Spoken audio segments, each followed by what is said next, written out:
Astaghfirullah. Bismillahirrahmanirrahim. Assalamualaikum warahmatullahi wabarakatuh. Alhamdulillah wassalatu wassalamu ala rasulillah wa ala alihi wa sahbihi wa mawalah wa la hawla wa la quwata illa billahi wa ba'du. Alhamdulillah, di pagi hari ini Allah subhanahu wa ta'ala masih banyak memberikan nikmat kepada kita, terutama nikmat Islam, iman, dan juga nikmat sehat, serta nikmat kita bisa bertalabul ilmi di pagi hari ini lewat media Kiswah ini. Salawat dan salam sebagaimana kita hadiahkan kepada Rasul kita, Nabi kita Muhammad sallallahu alaihi wasallam, yang telah membawa hidayah Allah subhanahu wa ta'ala sampai ke dada-dada kita semuanya. Pembahasan di pagi hari ini kita akan membahas sebuah kisah yang cukup menarik. Ulama menyebutnya kisah Ashabul Qaryah yang terdapat dalam surah Yasin. Kisah ini banyak pelajaran dan syarat dengan ibrah, terutama bagi Anda seorang da'i. Bagaimana setiap orang yang berdakwah itu akan mendapatkan tantangan dan rintangan sehingga perlu adanya kesabaran. Ma'asyiral muslimin yang dimuliakan Allah subhanahu wa ta'ala,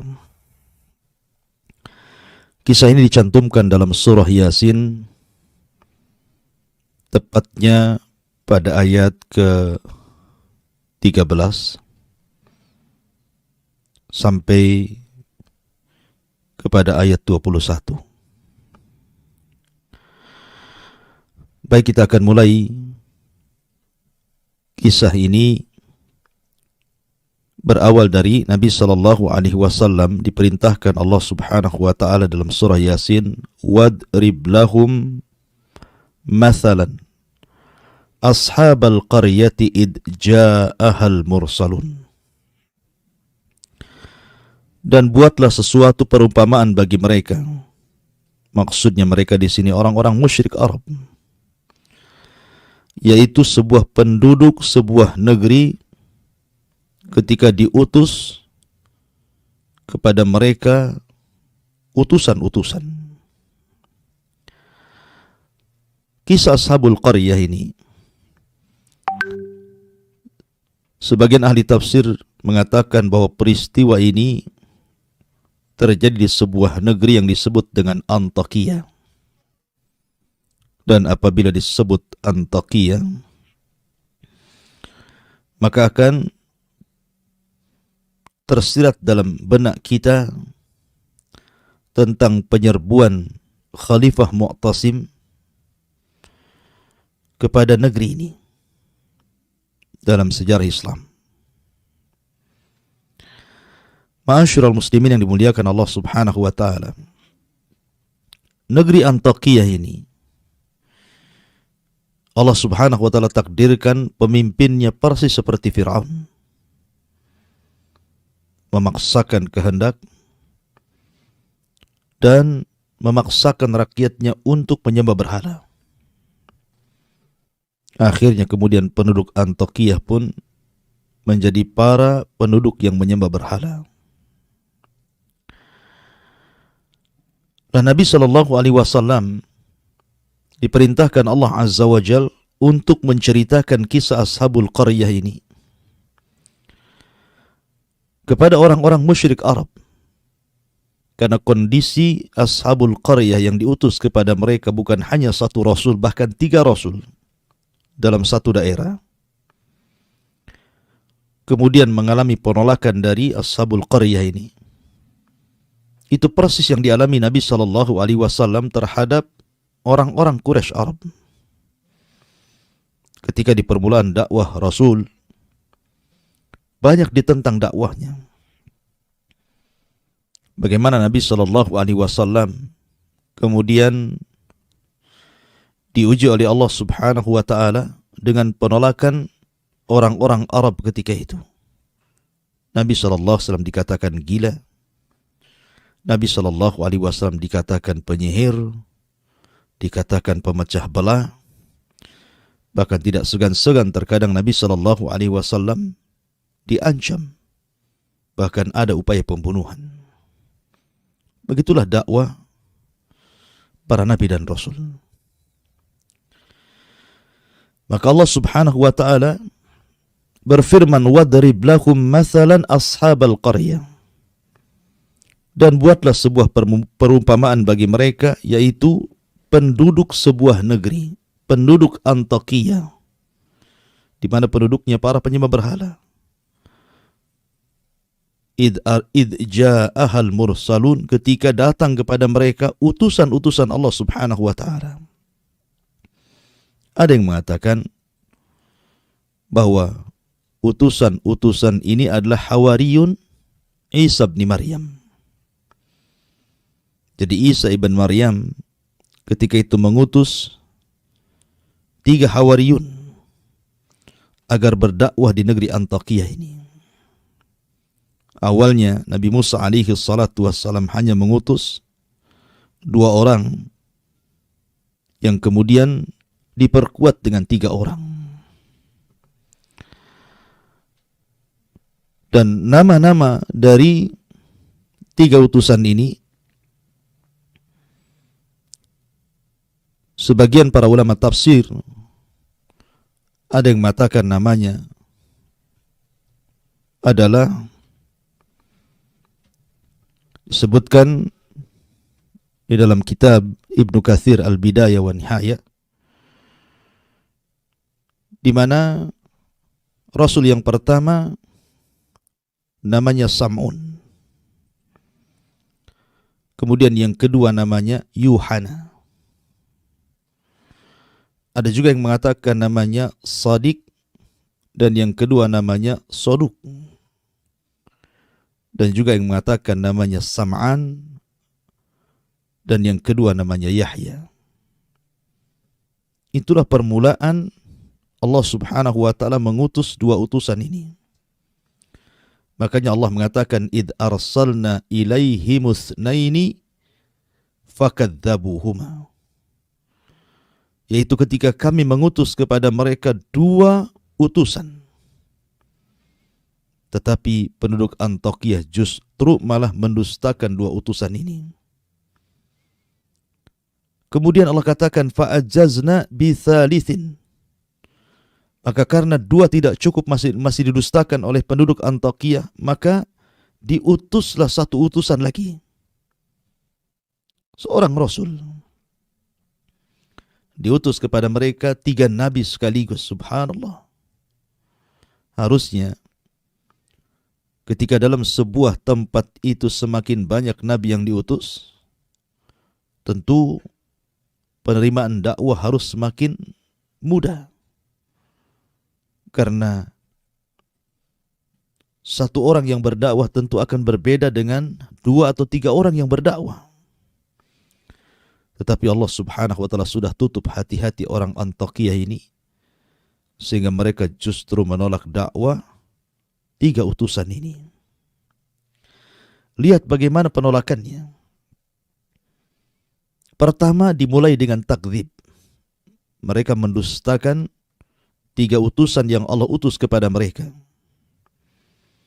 Faqalu, ketika para utusan itu mengatakan inna ilaikum mursalun, sesungguhnya kami diutus oleh Allah Subhanahu wa taala untuk berdakwah kepada kalian. Lihat jawabannya. Qalu ma antum illa basyarun mithluna wa ma anzala rahmanu min syai'in in antum illa takdzibun. Mereka mengatakan, penduduk negeri itu mengatakan, kamu ini hanyalah manusia seperti kami, dan Allah yang Maha Pengasih tidak menurunkan sesuatu apapun. Sesungguhnya kalian hanya para pendusta saja.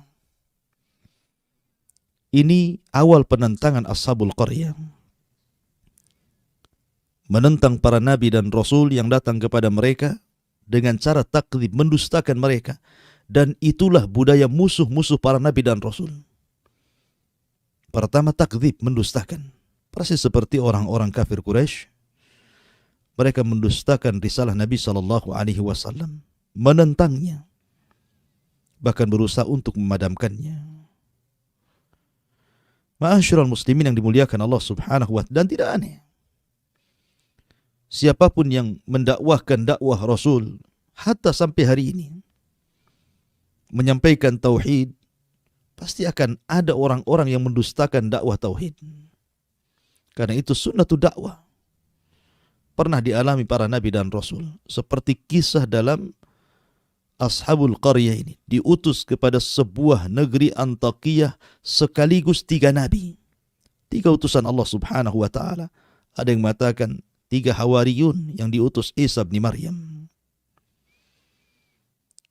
Ma'asyiral muslimin yang dimuliakan Allah Subhanahu wa ta'ala, lihat bagaimana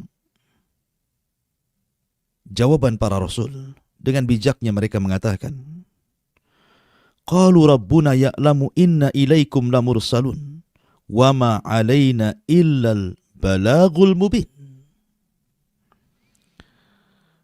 Maka para rasul itu menjawab, Tuhan kami mengetahui sesungguhnya kami adalah utusan-utusan Allah kepada kalian, dan kewajiban kami hanyalah menyampaikan perintah Allah dengan jelas.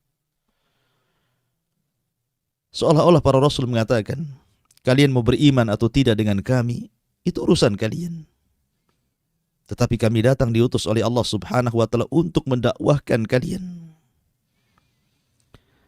Ma'asyiral muslimin yang dimuliakan Allah Azza wa Jalla, maka mulailah 3 utusan Allah Azza wa Jalla ini menyeru manusia ke dalam tauhid, memberantas kesyirikan, mengatakan kepada mereka bahwa berhala-berhala itu tidak mendatangkan manfaat dan tidak mencegah madarat.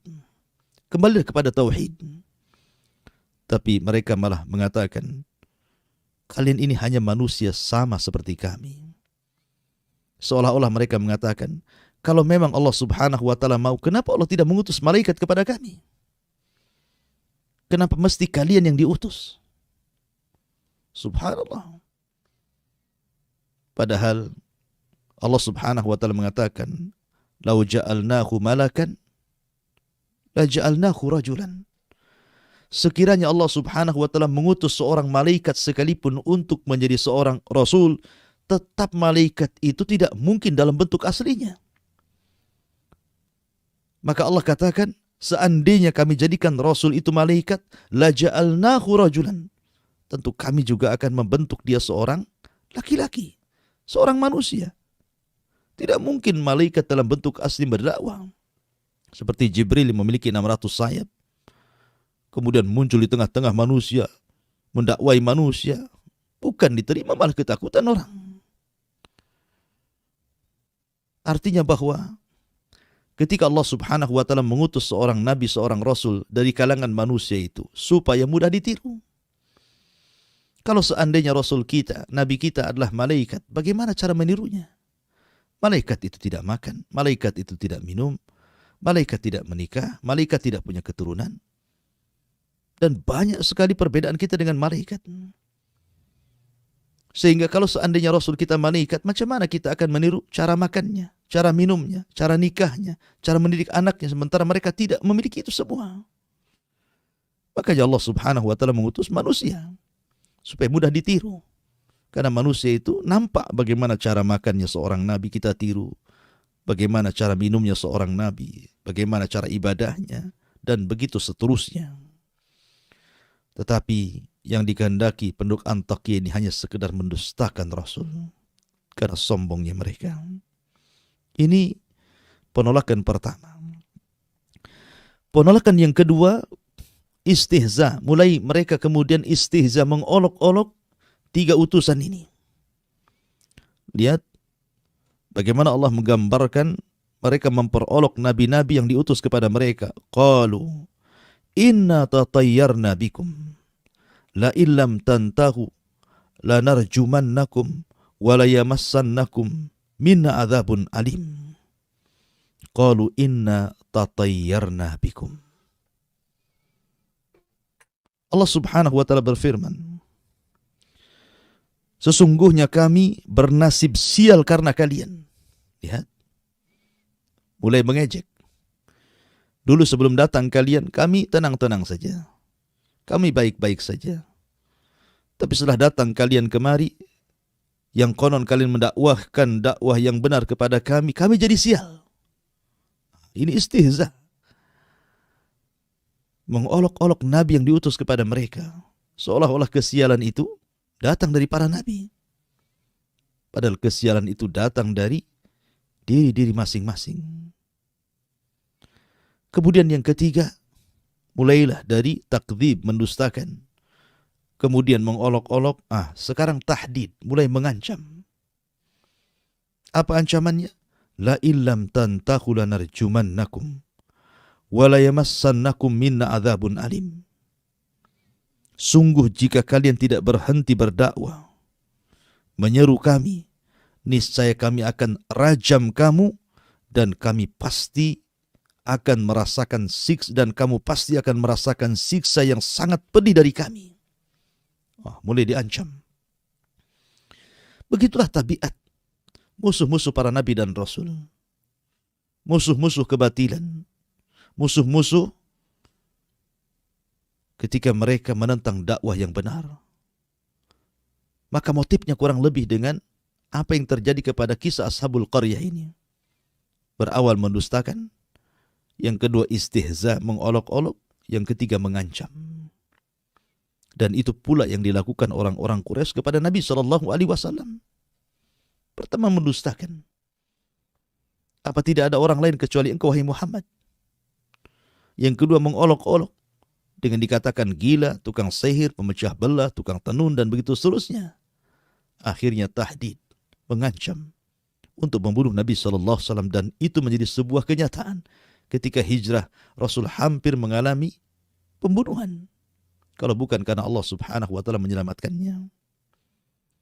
Ma'asyiral muslimin yang dimuliakan Allah Azza wa Jalla. Maka Allah katakan, qalu ta'irukum ma'akum a in dzukirtum bal antum qaumun musrifun.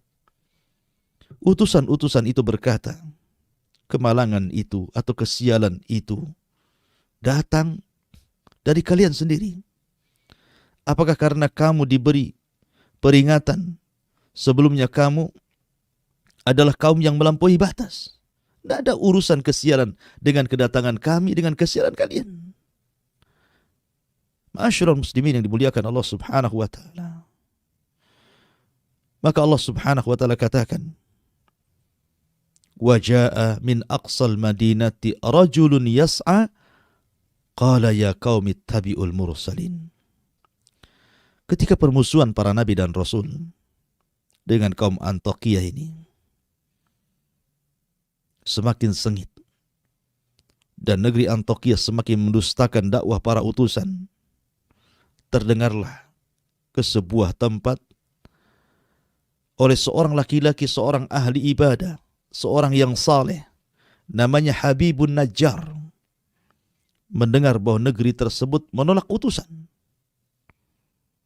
Maka Habibun Najjar, seorang laki-laki yang sedang sakit judam ketika itu, tapi dia ahli ibadah,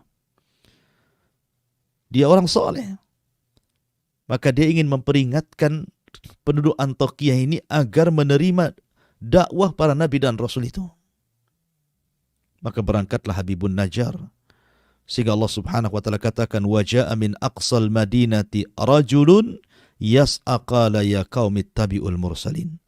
Dan datanglah dari ujung kota seorang laki-laki yang bernama Habibun Najjar, dengan bergegas dia pun berkata kepada penduduk Antiokhia, wahai kaumku, ikutilah utusan-utusan itu. Ikutilah utusan-utusan itu.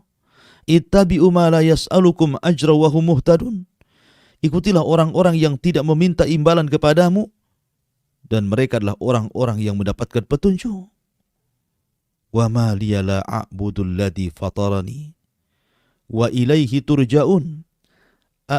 a'attakidu min dunihi alihatan iyuridni rahmanu bidurrin la tughni anni syafa'atuhum syai'a wa la yunkidhun inni idzan la fi dhalalim mubin inni amantu bi rabbikum fasma'un.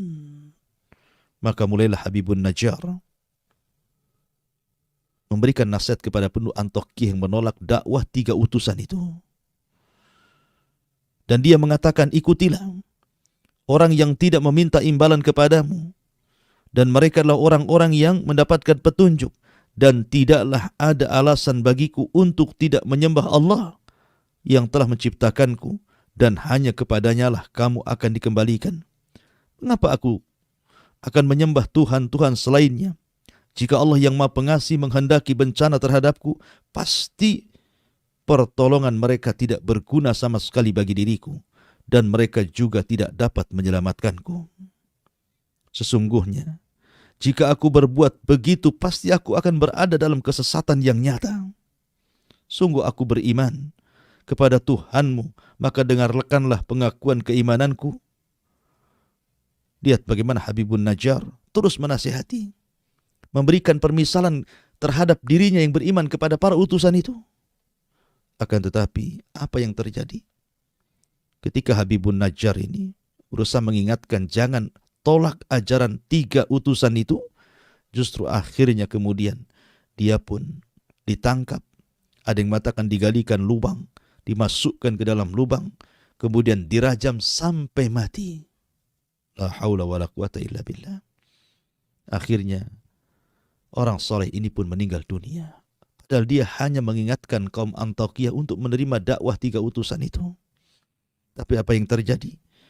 Justru penduduk Antiokhia malah membunuhnya. Dan ini awal daripada bencana. Membunuh orang saleh, membunuh ahli ibadah. Ketika Habibun Najjar ini kemudian dipukuli, dilempar dengan batu, dirajam, kemudian dikubur separuh badannya dan dilempari dengan batu, sampai akhirnya Allah takdirkan dia pun meninggal. Ruhnya Allah masukkan ke dalam sorga. Ruh Habibun Najjar ini sempat Allah masukkan ke dalam sorga.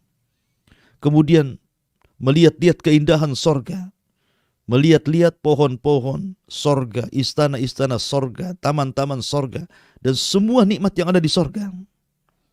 Maka Allah mengatakan dalam Al-Quranul Karim, qila dkhulil jannah qala ya laita qaumi ya'lamun bima ghafarari rabbi wa ja'alani minal mukramin. Maka ketika dikatakan kepada Habibun Najjar, masuklah kau ke sorga, maka dia pun ke sorga. Ketika itu dia berkata, alangkah baiknya seandainya kaumku mengetahuinya. Aku sudah di sorga sekarang. Coba kalau seandainya kaumku tahu bahwa ketika aku mati dan Allah masukkan aku ke sorga, tentu mereka tidak akan menolak utusan-utusan itu. Tapi mereka justru menentang nabi-nabinya. Maka Habibun Najjar kemudian mengatakan, alangkah baiknya sekiranya kaumku mengetahuinya, apa yang menyebabkan Tuhanku memberikan ampunan kepadaku dan menjadikan aku termasuk orang-orang yang telah dimuliakan. Subhanallah. Ma'asyiral muslimin, para pemirsa dan pendengar Kiswah TV yang dimuliakan Allah Subhanahu wa taala. Ketika penentangan kaum Antiokhia kepada 3 utusan ini semakin menguat, terlebih ketika kemudian mereka sudah membunuh orang saleh yang mengingatkan mereka agar jangan menolak 3 utusan itu, dan itu awal bencana bagi mereka, maka Allah Subhanahu wa taala murka kepada mereka.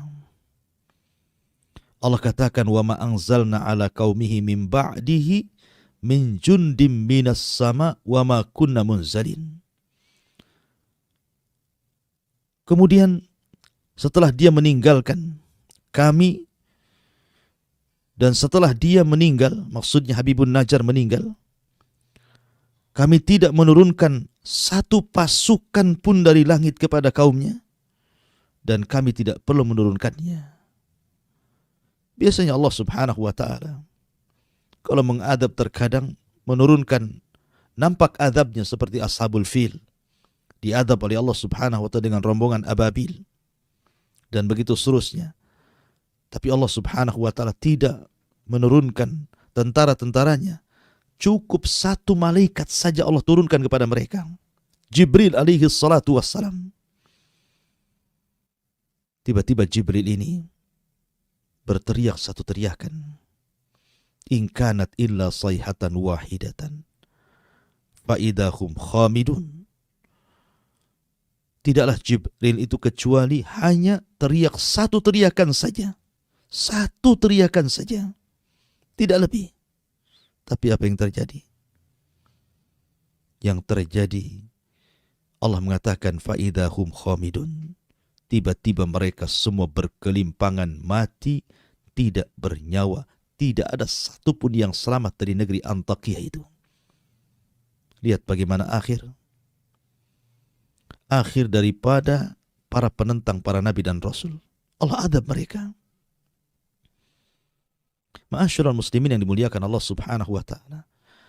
Maka dari sini hendaklah dijadikan pelajaran bagi kita untuk tidak menentang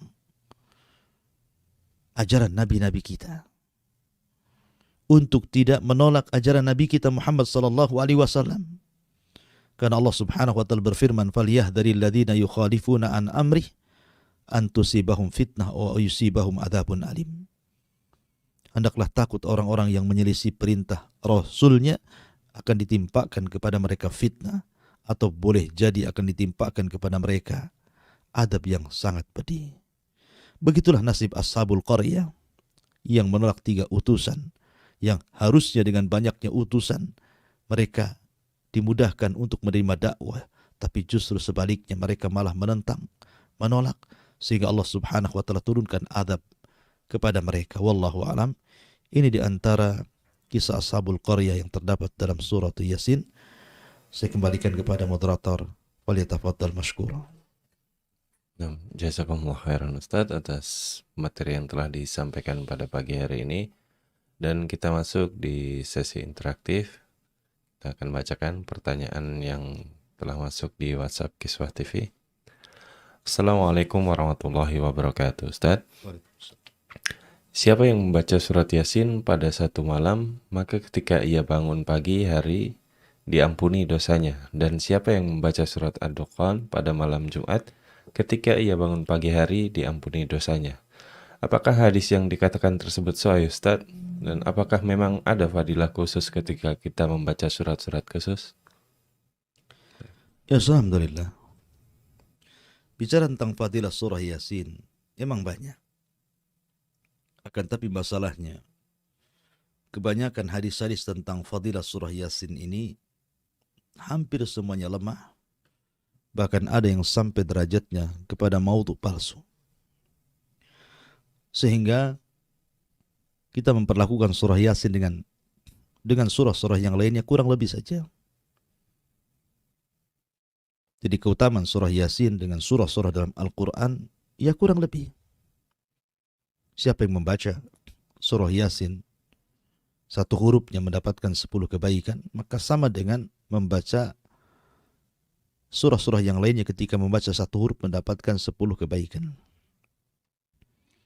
Tapi ada juga mungkin hadis Nabi SAW yang diperselisihkan seperti Iqra'u ala mautakum biyasin, bacalah kepada orang yang mati dengan surah Yasin. Sebenarnya melemahkan hadis ini. Tapi ada juga yang menganggap kemudian karena banyaknya jalan sehingga terangkat. Kan tetapi para ulama membahas tentang kaifiyahnya seperti apa. Apakah setelah meninggal dibacakan Yasin atau ketika ihtidhar, ketika seseorang itu sedang naza, sedang dicabut ruhnya, kemudian kita baca surah Yasin. Maka amalan para ulama yang mungkin mensahihkan gitu ya, menjadikan hujjah hadis ini, maka dibaca ketika sakaratul maut. Faedahnya adalah supaya Allah mudahkan ruh itu keluar. Hanya untuk memudahkan, ya kan? Itu amalan yang dilakukan oleh para ulama tentang masalah hadis membaca Yasin kepada orang mati. Walaupun sekali lagi Ulama yang lain mengatakan bahwa hadis ini lemah. Ya, hadis ini tidak bisa dijadikan hujjah. Wallahu a'lam. Nah, jazakumullah khairan Ustaz atas penjelasannya. Dan pertanyaan selanjutnya, Assalamualaikum warahmatullahi wabarakatuh. Apakah haram hukumnya Ustadz jika terkadang banyak orang yang menafsirkan Al-Quranul Karim dengan sekadar akal tanpa dilandasi oleh ilmu? Alhamdulillah. Ada sebuah riwayat yang mengatakan, "Man fassara al-Quran bi ra'yihi fa asaba faqad akhta." Barang siapa yang mentafsirkan Al-Quran dengan akalnya, sekalipun dia benar, maka dia telah salah. Sekalipun dia benar, dia telah salah. Karena akal ini tidak bisa jadikan sandaran. Ada ayat-ayat yang bisa dipahami dengan akal, ada ayat-ayat yang tidak bisa dipahami dengan akal. Ada lafaz-lafaz Al-Quran itu yang harus dipahami oleh perkataan Nabi SAW ataupun sahabat Rasul. Ada yang langsung dipahami. Saya contohkan, ketika turun ayat, "Alladzina amanu wa lam yalbisu imanahum bidzulmin, ulaika lahumul amnu wa hum muhtadun." Orang-orang yang mereka tidak mencampur adukan keimanan mereka dengan kezaliman, maka mereka mendapatkan keamanan dan hidayah dari Allah. Sahabat ketika itu bingung, tidak tahu makna zalim dalam ayat ini. Dikiranya zalim itu ya ma'ruf, mendolimi dirinya atau orang lain. Sehingga mereka datang kepada Rasul dan mengatakan, "Ya Rasul, kami tidak sanggup mengamalkan ayat ini."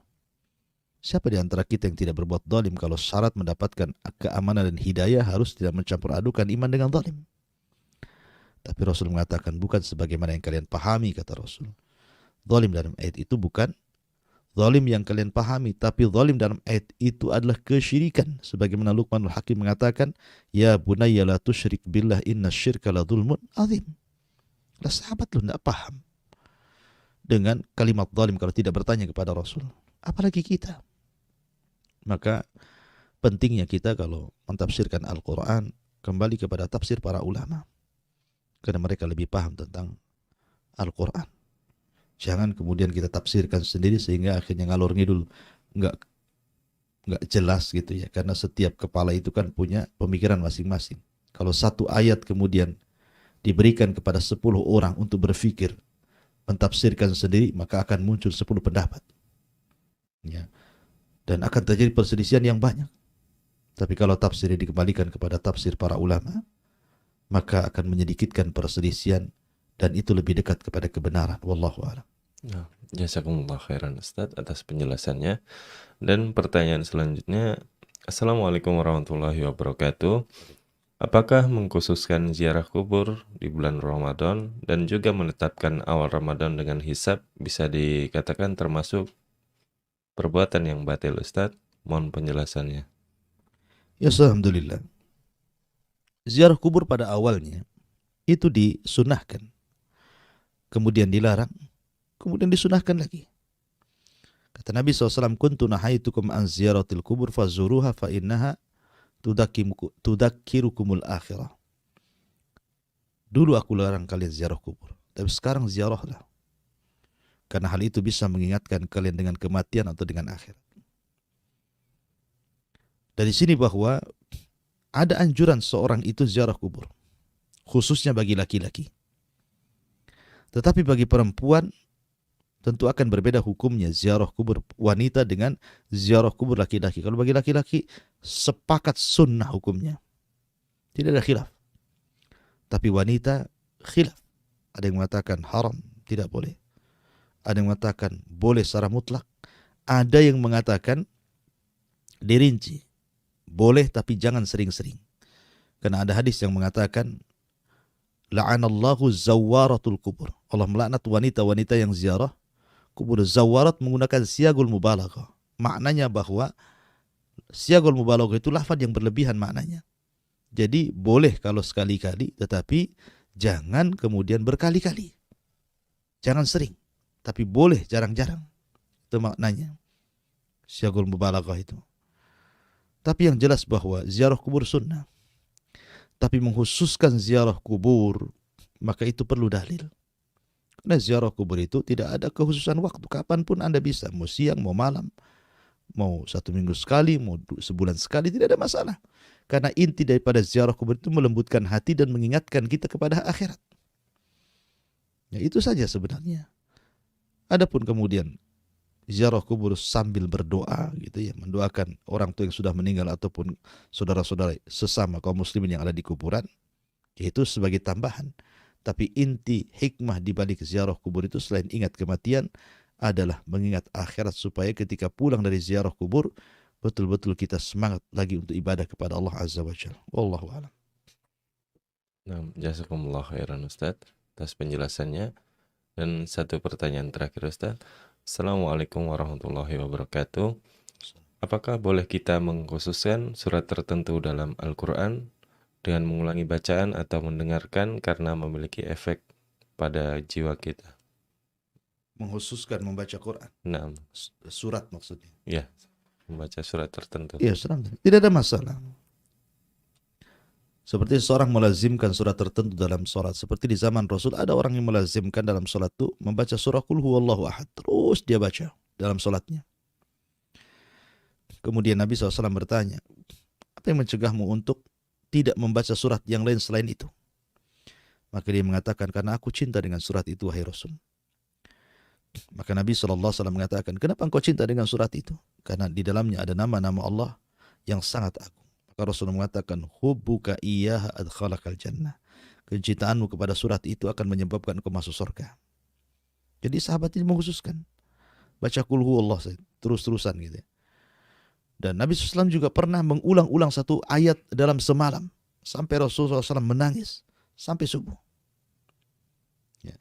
Artinya boleh seorang membaca dengan mengkhususkan ayat tertentu dan mengulang-ulangnya, gitu ya. Dan dapat pahala karena membaca Quran itu satu hurufnya dengan pahala yang Allah akan berikan sama dengan 10 kali lipat. Man qara'a harfan min kitabillah falahul hasanatu wal hasanatu bi asyri amsalihha la aqulu alif lam mim harfun walakin alifun harfun lamum harfun mimun harfun, kata Rasul. Siapa yang membaca satu huruf dalam Al-Quran mendapatkan satu yang dilipat gandakan 10 kebaikan. Saya tidak katakan alif lam satu huruf, tapi alif satu huruf, lam satu huruf, mim satu huruf. Maknanya bahwa setiap orang yang baca Quran mau mengkhususkan surat tertentu ataupun mengumumkan ayat-ayat yang lain, maka tetap akan berpahala. Tetapi jangan kemudian seseorang itu mengkhususkan sesuatu akhirnya mewajibkan bagi dirinya. Tidak boleh. Ya, tapi kalau dia senang, pamannya karena mungkin suara dia indah, pamannya dia suka dengan surah Ar-Rahman, karena kalau dibaca itu kayaknya indah gitu kan. Akhirnya dia pun meniru suara syekh, kemudian menghafal surah Ar-Rahman, akhirnya surah ini yang dibaca dalam sholat, ya tidak apa salah kalau begitu. Tapi kalau kemudian difokuskan hanya satu surat saja seolah-olah Al-Quran tidak turun kecuali surat itu saja, ya tidak boleh. Tetap surat-surat yang lainnya pun perlu dibaca.